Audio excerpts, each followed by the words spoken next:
सभी को प्रणाम। डे 55 वाङ्मय नंबर 63 हमारी भावी पीढ़ी और उसका नव निर्माण। आज का शीर्षक है शिशु को आहार और सहयोग ही नहीं स्नेह भी चाहिए। ये हम सब भी जानते हैं कि कोई भी रोबोटिक मोड में इंसान के पास कुछ भी हम कर्म करते हैं तो उसका प्रभाव उतना नहीं पड़ता है। ये तो बालक ही है जो भाव संवेदना और संवेगात्मक वस्तु स्थिति को ज़्यादा समझता है। तो शिशु को आहार और सहयोग नहीं स्नेह भी चाहिए। बड़ों को ही नहीं चाहिए, छोटों को भी चाहिए। यहाँ पर ये बताया जा रहा है, भ्रूण जब तक गर्भावस्था में रहता है तब तक माता से परिपोषण और संरक्षण की सभी सुविधाएं प्राप्त करता है। इसके उपरांत संसार क्षेत्र में पदार्पण करने के उपरांत भी माता से दूसरे प्रकार के अनुदान की आवश्यकता पड़ती है। वह आहार है प्यार। उसे बहुत समय तक माता को ही देना पड़ता है। उसमें न्यूनतम पड़ने पर बाल विकास में वैसी ही बाधा पड़ती है जैसी कि गर्भस्थिति में आवश्यक पोषण न मिलने पर अपंग बना देने जैसी विपत्ति बनकर सामने आती है। नवजात शिशु और उसकी निकटवर्ती संरक्षिका के बीच में प्यार का प्रत्यक्ष आदान प्रदान उसी प्रकार चलते रहना चाहिए जैसा कि गर्भावस्था में प्रकृति व्यवस्था के अनुरूप पोषक रसों के रूप में उसे अनायास ही उपलब्ध होता रहता है। यहाँ बताया जा रहा है कि जैसे गर्भावस्था में बच्चा रहता है तो प्रकृति उनकी पोषण करती है, उसी तरह अगर वो संसार क्षेत्र में आता है तो उसे सबसे पहले उसको प्रथम आहार की जरूरत पड़ती है। वह है उसे प्यार, और उसे माता को ही देना पड़ता है क्योंकि माता के सबसे करीब बच्चा रहता है। जन्म के उपरांत यह प्रक्रिया विवेकपूर्ण अपनानी पड़ती है और उसके लिए उदारता, सतर्कता एवं भाव संवेदना की समुचित आवश्यकता पड़ती है। जननी की कौशल इसी स्थिति में परखा जाता है। वह इस अवसर पर दूध नहीं, उससे भी बढ़कर स्नेह, वात्सल्य एवं श्रम, समय, संरक्षण आदि बहुत कुछ स्वेच्छापूर्वक प्रदान करती है। यदि इस प्रवाह अनुदान में व्यतिरेक उत्पन्न हो तो बालक का व्यक्तित्व अविकसित रहेगा और शारीरिक एवं मानसिक दृष्टि से पिछड़ेपन की स्थिति में पड़ा रहना पड़ेगा। साथ में माता भी उत्तरदायित्व की उपेक्षा करके वैसा संतान सुख न प्राप्त कर सकेगी जैसा उसे कष्टसाध्य व्यवसाय के बदले प्राप्त होना चाहिए था। यहाँ बताया जा रहा है कि अगर शुरू में उदारता, सतर्कता, भाव संवेदना की समुचित व्यवस्था न करे और जननी इसकी उपेक्षा करे तो वो भी संतान सुख नहीं पा सकेगी, क्योंकि हम जैसी शिक्षा देंगे वैसा हमें शिक्षाप्रद फल प्राप्त होगी। और हम वैसा बीजारोपण ही नहीं करेंगे, उसके अंदर संस्कार ही नहीं डालेंगे तो अंततः क्या होगा, बाद में उसके परिणाम हमें भी भुगतने पड़ेंगे, माता को भी भुगतने पड़ेगी। क्योंकि उसकी पिछड़ेपन की दोषी कौन होंगे? हम होंगे, क्योंकि बच्चा शुरुआत में प्रारंभ में अपनी माँ पे डिपेंड होता है तो माँ का यहाँ दायित्व बढ़ जाता है। इसलिए आहार और सहयोग के साथ साथ ही उसे स्नेह भी की जरूरत पड़ती है। नवजात शिशु के नाल को काटते ही वह एक स्वतंत्र अस्तित्ववान प्राणी के रूप में अपनी भूमिका निभाने लगता है। प्राकृतिक शारीरिक रचना के अनुसार वह माँ से अपना संबंध समाप्त कर लेता है। अब उसका पोषण माँ के रक्त से न होकर माँ के द्वारा दिए गए आहार एवं प्यार से होने लगता है। माँ उस शिशु को देखकर अपने गत कुछ महीनों के स्वप्नों को अब साकार होने की कल्पना करती है कि उसका शिशु जल्द ही सुयोग्य, बलवान और स्वतंत्र विचार वाले व्यक्ति के रूप में अपने व्यक्तित्व का विकास करेगा। वह अपने आनंद की कई गुनी अभिवृद्धि का अनुभव करने लगती है जब वह देखती है कि उसका शिशु अपनी माता को अन्य परिवार के लोगों से अधिक प्रिय मानता है, तो उसके आनंद में फिर वृद्धि होने लगती है। जब वह देखती है कि उसका शिशु उसके संकेतों को ग्रहण कर उन पर अपनी प्रतिक्रिया व्यक्त करने लगता है। यहाँ बताया जा रहा है कि नाल को काटते हैं, जैसे ही माँ जो है अपने गर्भनाल से अपने माँ से बच्चा जुड़ा रहता है, जन्म के बाद क्या होता है, नाल को काट दिया जाता है, क्योंकि अभी तक गर्भ में रहते हुए 9 माह तक उसने रसाहार उसी नाल के द्वारा लिया था। लेकिन जैसे ही नाल को काट दिया जाता है तो बच्चा स्वतंत्र हो जाता है और उसका एक अस्तित्व भी स्वतंत्र हो जाती है। अब वो माँ के द्वारा दिए गए बाहरी आहार या उसके स्तनपान के द्वारा दिए गए आहार पर वो निर्भर रहता है और माँ के ऊपर बच्चा डिपेंड होता है। अब यहाँ है कि माँ अगर बच्चे को सुयोग्य और बलवान बनाना चाहती है, स्वतंत्र विचारधारा वाले व्यक्तित्व का निर्माण करना चाहती है, तो इसके लिए उसी प्रकार के उसे प्रयास करने होते हैं। और जब वो प्रयास में सफल होती है तो उसकी खुशी जो है खुशी में कई गुना मतलब अभिवृद्धि हो जाती है। और जब उसके संकेतों को बालमन बच्चा जो होता है वो समझने लगता है तो माँ अत्यंत खुश होती है। शिशु अपने व्यक्तित्व के विकास के लिए पहले अपनी माता से, तत्पश्चात अपने भाई बहनों एवं पिता से प्रेम की प्राप्ति करता है और उनके द्वारा ही वह अपनी दुनिया एवं समाज को जानने का प्रयत्न करता है। अपने स्वतंत्र व्यक्तित्व का विकास करने के लिए वह धीरे धीरे मंद गति से अपने विचारों को विकसित करने और अपना बोझ स्वयं वहन करने के लिए अपने परिवार वालों के संरक्षण से अलग हटना चाहता है।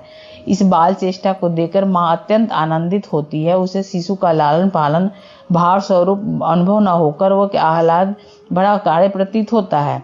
एक शिशु जो कि अपरिष्कृत स्व केंद्रित प्राणी होता है और अपनी सारी आवश्यकताओं के लिए माँ और परिवार पर आश्रित रहता है, वह अब अपेक्षाकृत स्वार्थहीन परिष्कृत सामाजिक इकाई के रूप में विकसित होना चाहता है। इसे ही दूसरे शब्दों में समाजीकरण की प्रक्रिया कहते हैं। यहाँ बताया जा रहा है कि अपने स्वतंत्र व्यक्तित्व के विकास के लिए धीरे धीरे भी क्या होता है, उसके अंदर विचार आते हैं, वो अपना बोझ स्वयं वहन करने लगता है। उसकी बाल चेष्टा को देखकर माँ भी अत्यंत आनंदित होती है। फिर वो धीरे धीरे सेल्फ सेंटर होने लगता है और अपनी सारी आवश्यकताओं और उसकी पूर्ति के लिए माँ और परिवार पर आश्रित रहता है। अब वो थोड़े से स्वार्थहीन हो जाता है और परिष्कृत सामाजिक इकाई के रूप में विकसित होता है। अब वो समाजीकरण की ओर बढ़ता है। इसलिए कहा जाता है कि मनुष्य एक सामाजिक प्राणी है। वास्तव में शिशु की प्यार पाने की लालसा ही उसके भावी व्यक्तित्व को आकार देने में एक महत्वपूर्ण भूमिका का निर्वाह करती है। विभिन्न शोधकर्ताओं ने इस बात को एक स्वर से स्वीकार किया कि शिशु का मानव से सर्वप्रथम संबंध ही उसके भावी व्यक्तित्व की आधारशिला है और शिशु सर्वप्रथम अपनी जननी के प्यार के बंधन में बंधता है।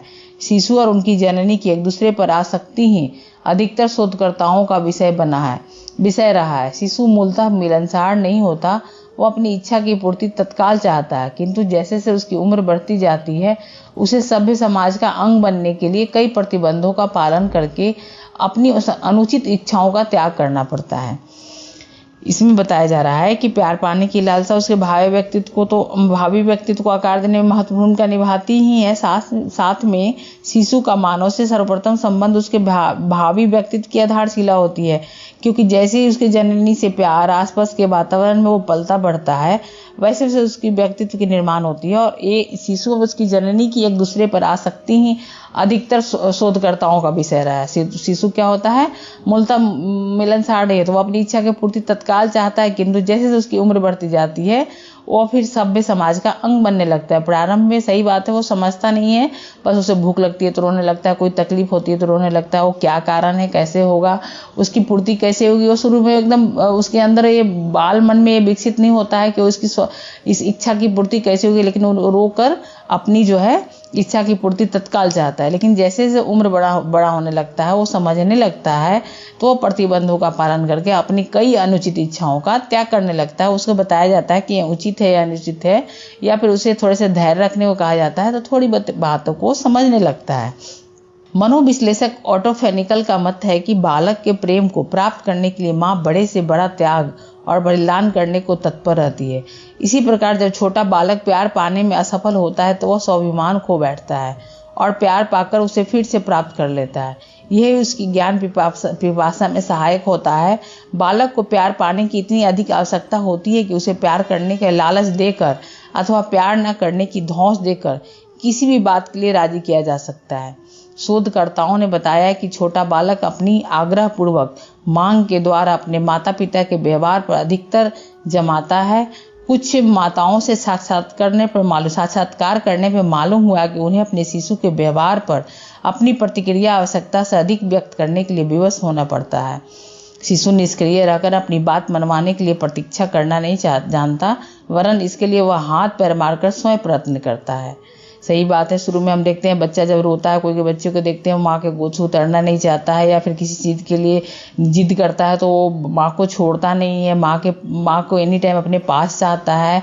या फिर प्यार न करने की जब उसे स्वाभिमान खो बैठता है, जब उसे किसी प्रकार के प्यार प्राप्त कर भी लेता है तो वो उसे ज्ञान पिपासा में उसकी सहायक होती है। बालक को प्यार पाने की इतनी अधिक आवश्यकता होती है कि उसे प्यार करने की लालच देकर अथवा प्यार ना करने की धौंस देकर किसी बात के लिए राजी भी किया जा सकता है।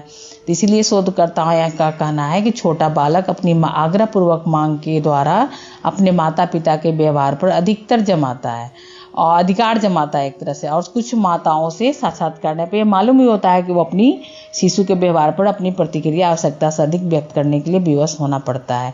तो इसीलिए माँ अपने बच्चे को जैसे चाहे, जिस रूप में चाहे उस रूप में सांचे में ढाल सकती है और बच्चा भी धीरे धीरे उससे सीखने लगता है। शुरू में वो स्वार्थपूर्ण रोता है, अपनी इच्छा की पूर्ति के लिए तत्काल उसकी इच्छा होती भी है, वो चाहता भी है कि उसके तत्काल उसकी इच्छा की पूर्ति हो, लेकिन जैसे वो समाज का अंग अपने आप आपको मानने लगता है, समझने लगता है, उसके अंदर एक विचारों का विकास होने लगता है, तो फिर वो कई प्रतिबंधों का पालन करते हुए अपनी अनुचित इच्छाओं का त्याग करते रहता है, त्याग करना पड़ता है उसे। तो इस तरह बच्चा जो है हमारे हिसाब से ही पलता है, हम उसे जैसी शिक्षा देंगे वैसे वो सांचे में ढलेगा। तो हमारी भावी पीढ़ी का नवनिर्माण का हम एक बहुत बड़े आधारशिला है, हम इसको समझें और अपनी भूमिका निभाएं। सभी को प्रणाम। अब हम लोग नेक्स्ट डे मिलते हैं।